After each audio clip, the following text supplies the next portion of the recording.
Hi, my name is Angel. Welcome back to my channel. Today I'm going to be going through 20 books that I for sure must read in 2025, as well as talking about some general reading goals that I have for myself going into the new year. I'm so excited for this. I always get so excited when I get to look at books and read the synopsis and think about reading them. And then when it comes to reading them, I'm still excited, but I feel like looking at books oftentimes can be more fun than sitting down and reading those books. But I have high hopes for all of these. One of my big priorities into the new year, I know, will be my physical TBR. So I have chosen 10 books off my physical TBR and then 10 books that I don't own off of my Goodreads TBR. So we're gonna go through the physical TBR reads first. Well, I got through the intro before the battery died, but I have a fresh new battery in. So now let's get into it. The first book off of my physical TBR that is going on my 2025 TBR is Magnolia Parks by Jessa Hastings. Ideally, I plan to read the entire series next year, so I want to put at least the first book on there so that I kind of motivate myself to do it, but I think I definitely can. I also would like to do a spoilers reading vlog of the entire series, so if you guys are interested in that, let me know. I figure I'll just read the series throughout the year as at my own pace, and then once I finish it, upload a reading vlog with spoilers. Let me know if you guys want that, but I am ready to learn the hype around this book. I know it's a romance, and I know it's there's a lot of drama, but I've never actually read the synopsis, so let's see. Magnolia Parks is a beautiful, affluent, self-involved, and mildly neurotic London socialite. BJ Valentine is Britain's most photographed bad boy who broke her heart. But these two are meant to be, and everyone knows it. Magnolia and BJ are written in the stars, just suspended in a strange kind of love that looks like hurting each other a lot of the time. She dates other people to keep him at bay, he sleeps with other girls to get back at her for it. Only now their dysfunction is catching up with them. As the cracks start to show and secrets begin to surface, Magnolia and BJ are finally forced to face the formidable question they've been avoiding all their lives. How many loves do you really get in a lifetime? Very excited. I definitely think I'm gonna go into this and plan to annotate it, especially the entire series. I'm very excited and also a little bit nervous, but mostly excited to get to Magnolia Parks. These are in no particular order, by the way, but the next one going on to my 2025 TBR is Illuminae by Amy Kaufman and Jay Kristoff. This is the first book in, I think it's a trilogy. It's sci-fi and I believe it is young adult, but it's mixed media, and that is what has me the most excited to read this. And I just heard good things about it. So let's see. The year is 2575 and two rival mega corporations are at war over a planet that's little more than an ice-covered speck.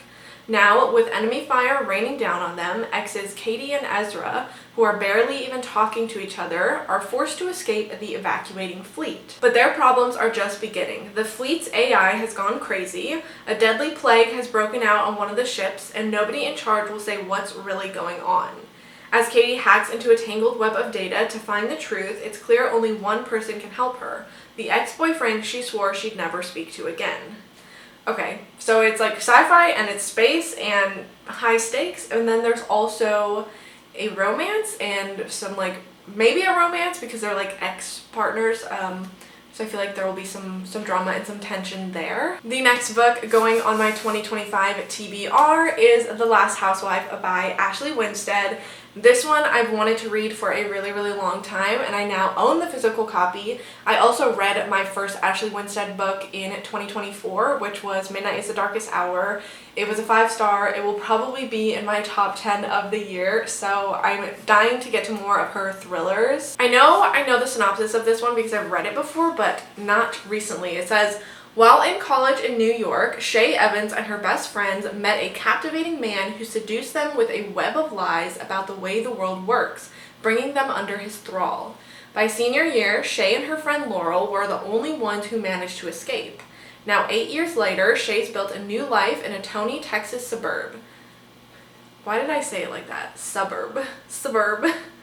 But when she hears the horrifying news of Laurel's death, delivered of all ways by her favorite true crime podcast crusader, she begins to suspect that the past she thought she buried is still very much alive, and the predators more dangerous than ever. Okay, so her life's possibly in danger.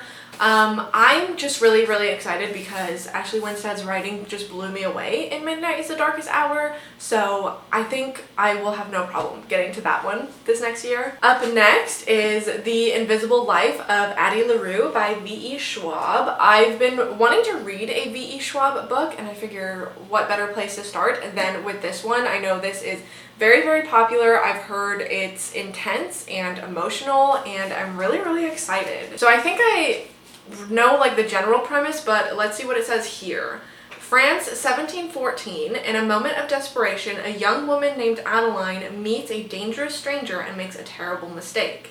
As she realizes the limitations of her Faustian bargain, being able to live forever without being able to be remembered by anyone she sees, Addie chooses to flee her small village as everything she once held dear is torn away.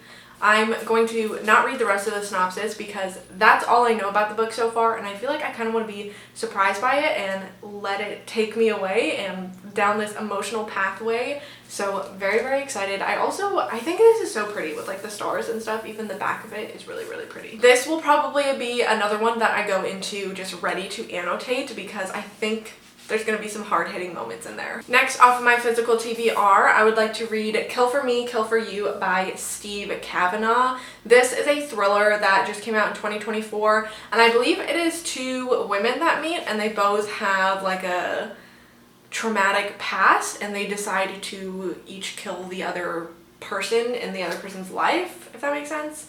She will kill your worst enemy. All you have to do is kill hers. I've heard really, really good things about it. It sounds interesting. Love me a good thriller. I think I want to read more thrillers next year. I don't know. Don't quote me on that, but I feel like I want to get back into my thriller era, and I've always read a lot of thrillers. It's typically my like second genre to horror, but I just want to read more of them, and I do have quite a few on my physical TBR that I would like to get to. Next is The Pallbearers Club by Paul Tremblay.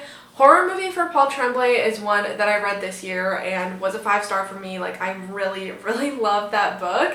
And I've seen a lot of people say that if you like horror movie, then you should read The Pallbearers Club and vice versa, because this is another one that I feel like a lot of people don't like from Paul Tremblay, but the ones that really like it, like they really, really like it.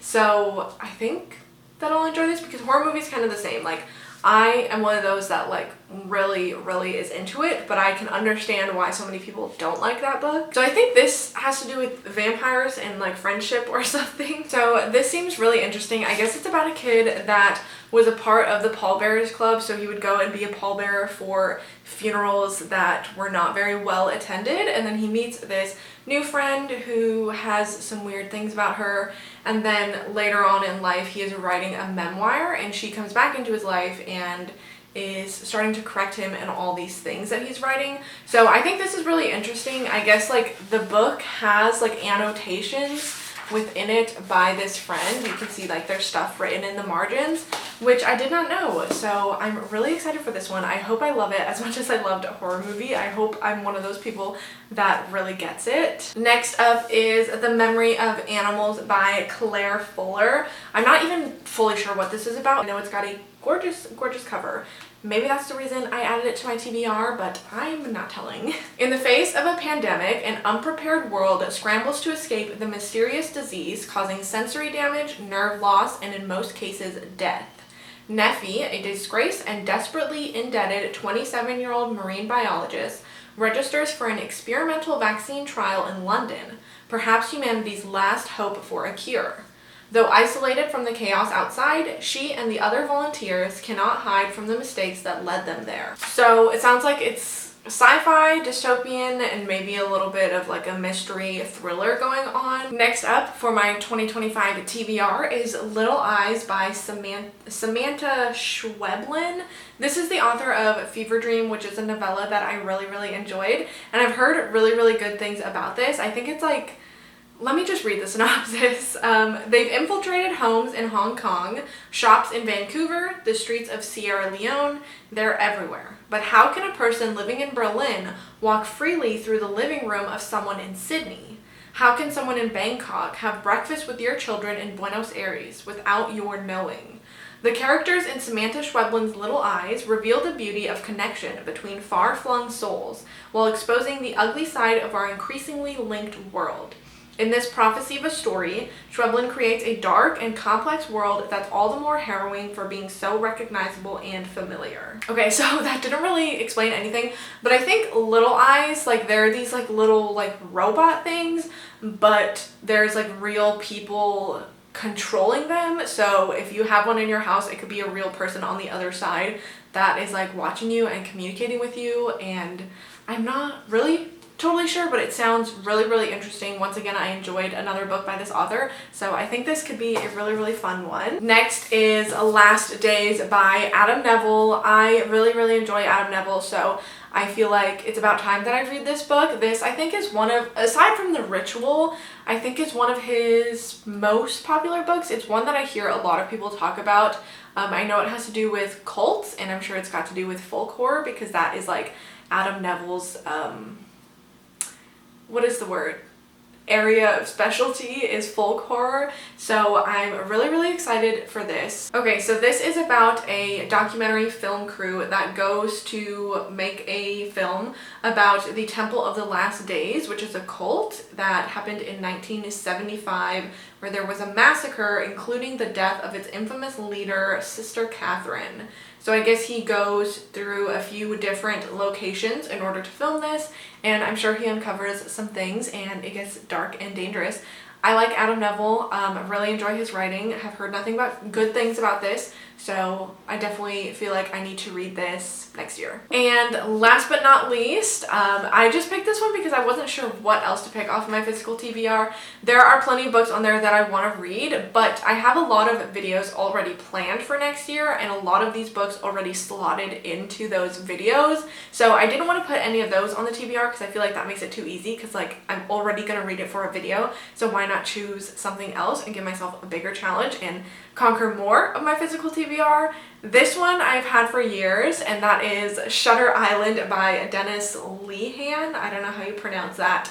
This one has been sitting on my TBR for so long simply because I've seen the movie a couple of times, so like I know the big plot twist, I know the reveal, so I feel like knowing the story, it won't hit as hard when reading it, but I can still read it and appreciate it while still knowing what the twist is, because I just read Rebecca, and that one I had also seen the movie, so I knew what the twist was, but I still really enjoyed the reading experience. So I figure, if not now, then when am I going to read Shutter Island? So we're putting it on the TBR for next year. So those were the 10 books from my physical TBR that I would like to read. Now I have 10 other books that I would like to read, but I don't own. So these are just from my Goodreads TBR. So I will just be reading the synopsis from my phone.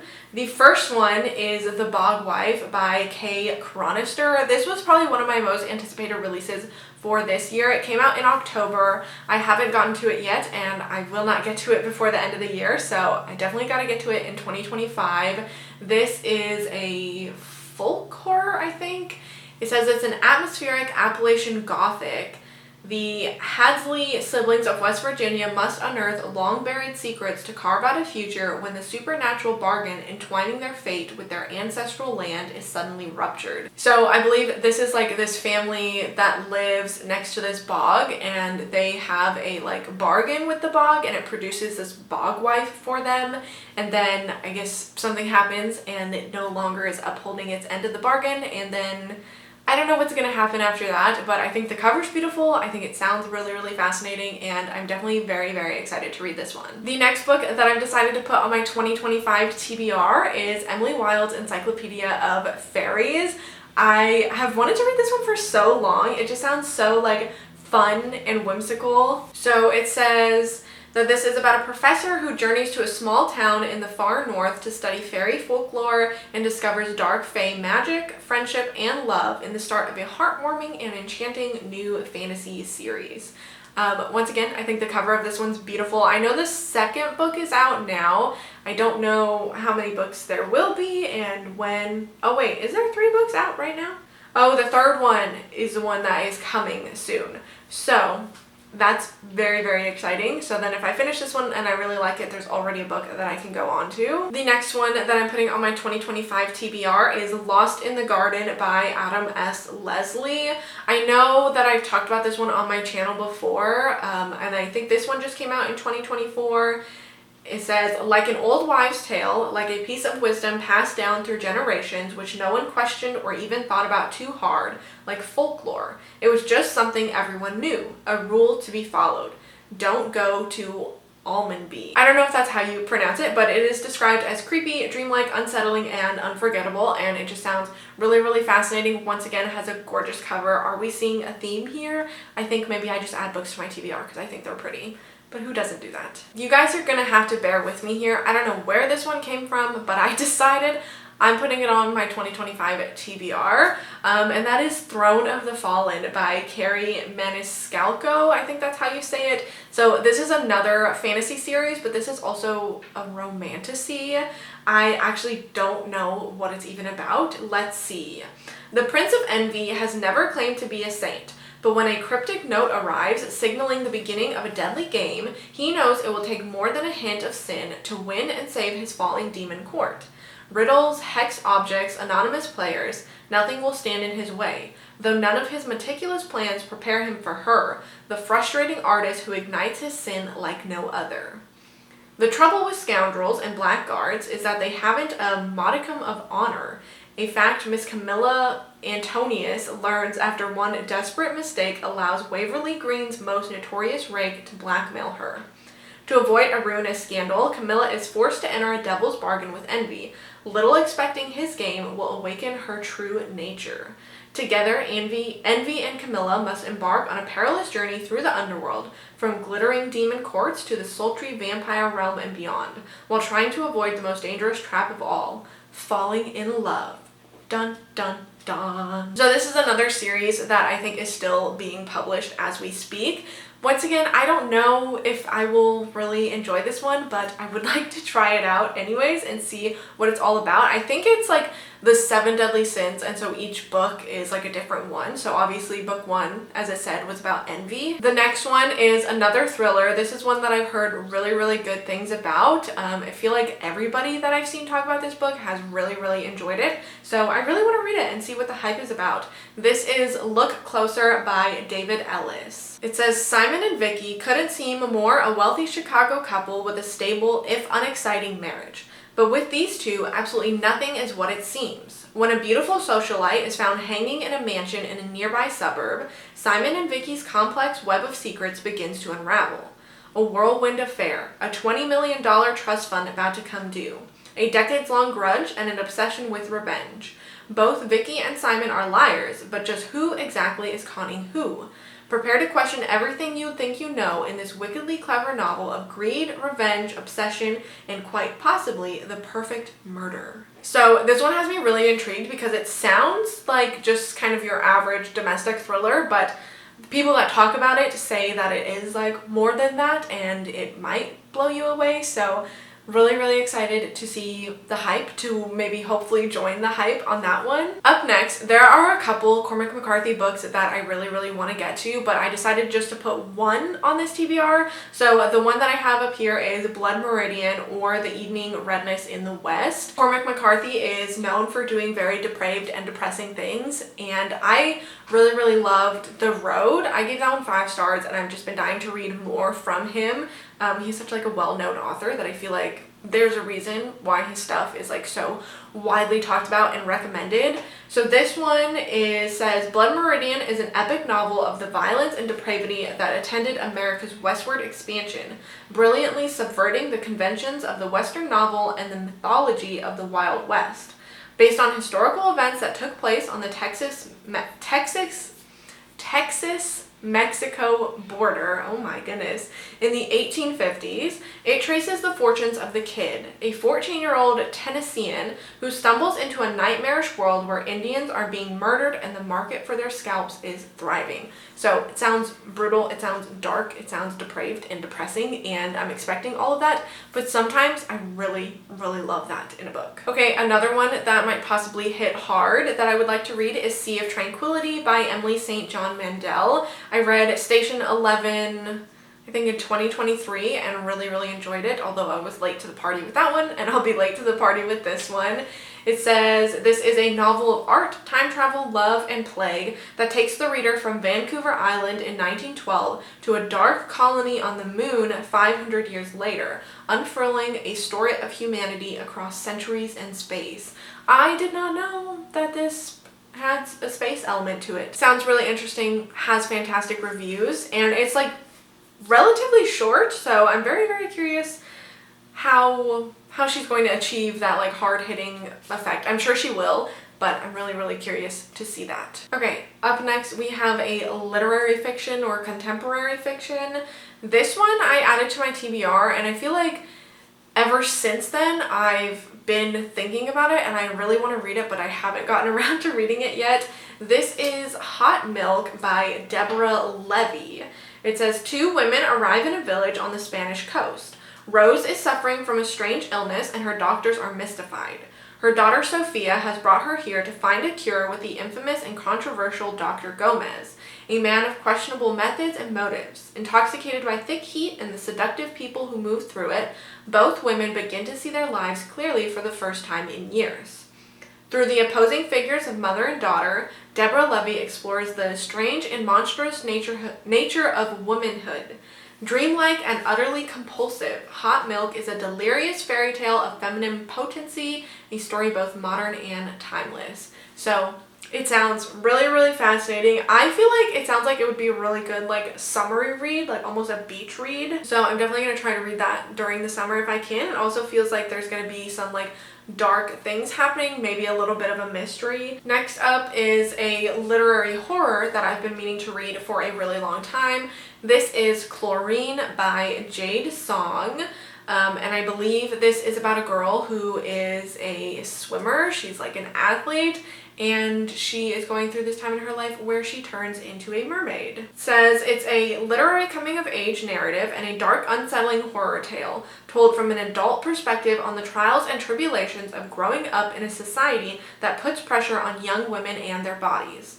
It is a powerful, relevant novel of immigration, sapphic longing, and fierce, defiant becoming. So, sounds perfect. And the next one is another book that has been on my TBR for a while, and I feel like I need to just get to it already. This is Dead Silence by S.A. Barnes.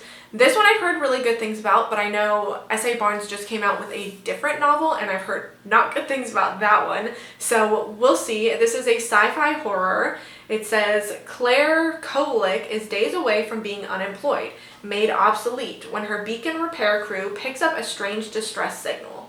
With nothing to lose and no desire to return to Earth, Claire and her team decide to investigate. What they find at the other end of the signal is a shock. The Aurora, a famous luxury space liner that vanished on its maiden tour of the solar system more than 20 years ago. A salvage claim like this could set Claire and her crew up for life, but a quick trip through the Aurora reveals something isn't right. Whispers in the dark, flickers of movement, words scrawled in blood. Claire must fight to hold on to her sanity and find out what really happened on the Aurora before she and her crew meet the same ghastly fate. Sci-fi, horror, say no more, I'm gonna read it. So those were 20 books that I would like to read in 2025. Once again, 10 from my physical TBR and 10 that I don't own. Now to just talk about some like general reading goals for the next year, I think one of my big ones is more sci-fi, which I did say for 2024, and I think I definitely hit that goal this year. I've read a good amount of sci-fi in my opinion, but I would like to continue that and keep reading more, specifically sci-fi, like space sci-fi, And then I also would like to dabble a little bit in sci-fi fantasy because Dune, first of all, is a really popular sci-fi fantasy, and I really love that series. Also this year I read Moonbound by Robin Sloan, which I think is a really good example of a sci-fi fantasy because it's got these like space and science fiction elements, but then it's also got like wizards and magic, and it's also like a fantasy world, and I really enjoyed that one. So I think I want to dabble a little bit more in some sci-fi fantasy. So if you guys have any sci-fi fantasy recommendations for me, please let me know. I would love to explore that a little bit more and see what I like when it comes to that genre. Something else that I would like to do in 2025 is I want to read more, like, I don't know how to say it, but like more intellectual type of books, like more highly appraised literature, which first of all, I am somebody that believes like it doesn't matter what you read as long as you're reading what you like and what you enjoy. Like, who cares what anybody else thinks? And if somebody's ever going to sit there and tell you like that your reading doesn't count because it's not like a real book, like, don't listen to them, first of all. But I just feel like I want to read more like classics, more literary fiction, more hard-hitting fiction, things that is going to like really stay with me and make me think and maybe be philosophical and more intellectual and like very highly appraised type of stuff. So we'll see how that goes, because I still, as you guys can tell, I still want to read my silly little romanticies and my horror books and my sci-fi books. Another thing that I would like to do is read more nonfiction. In 2023, I read I think 20 nonfiction books, which I feel like is a really good number. And then in 2024, I wanted to read more, or just like continue that, at least match that, and I did not. I really flopped when it comes to nonfiction this year, and it makes me a little bit sad because I do enjoy reading nonfiction. So I think next year I want to challenge myself to read 2 nonfiction books per month. Hopefully we can get through that, and even if like it's not every single month I read 2 of them, if I can come out with 24 by the end of the year, I think I'll be happy. I just want to read more nonfiction. So nonfiction, literary fiction, like I said, classics, like I'm gonna be really putting my brain to work in 2025. At least that's the goal. We'll see. I'm going to continue to read horror. I'm going to continue to read thrillers. I'm going to continue to dabble in fantasy and to dabble in romance. One last thing that I want to talk about. The last 2 years, I've read over 200 books, and I think that in 2025, I want to take my time a little bit more with that. Not that I ever pressure myself to read or rush myself when I'm reading. If I don't feel like reading, I don't read. But the last 2 years, it has never been my goal to read 200 books. I've always kind of been comfortable with knowing that I'll read 100 books in a year, and anything more than that I'm happy with. And it just so happened that with my normal reading pace, I read over 200 the last 2 years. So it's very possible going into 2025 that I will read 200 plus books, but once again, that's never been my goal, and it's going to continue to not be my goal, but I do want to, I feel like, slow down a little bit in 2025 and take my time with the things that I'm reading. Although I am just a naturally fast reader, and I feel like typically I don't read any less than 12 books per month. I think that's really it. Once again though, one of my big priorities for 2025 is going to be reading the books that are on my physical TBR that I already own. My problem is that I get too excited for new releases, and then I pick those up from the library, and then all of my library holds come in at once, and then I get overwhelmed, and then I don't have time to read off of my physical TBR. But that is, I think, my #1 priority. I'm not buying books for my physical TBR anymore until I get that down. The only books that I've bought recently have been books that I've already read and have given 4 or 5 stars and just want to own and have on my bookshelf. I'm not going to be buying any more books for my physical TBR until I get down what's here, because my entire TBR cart is filled. I mean, there's some spaces right now because I took it off to have for this video, but not only is my entire cart filled, but then I have a stack, like a huge freaking stack, sitting next to it that all needs to be read, and it's overwhelming, and I just want to stop and read those before I buy any more. I also don't buy books very often anyway, so that shouldn't be an issue. With all of that being said, I can't believe that it's already December and we are going to be starting a new year pretty soon. It's crazy. I have a lot of books that I want to finish before the end of this year. If you've made it this far, tell me one of your reading goals for 2025. And with all of that being said, thank you so much for watching, and hopefully I will see you next time.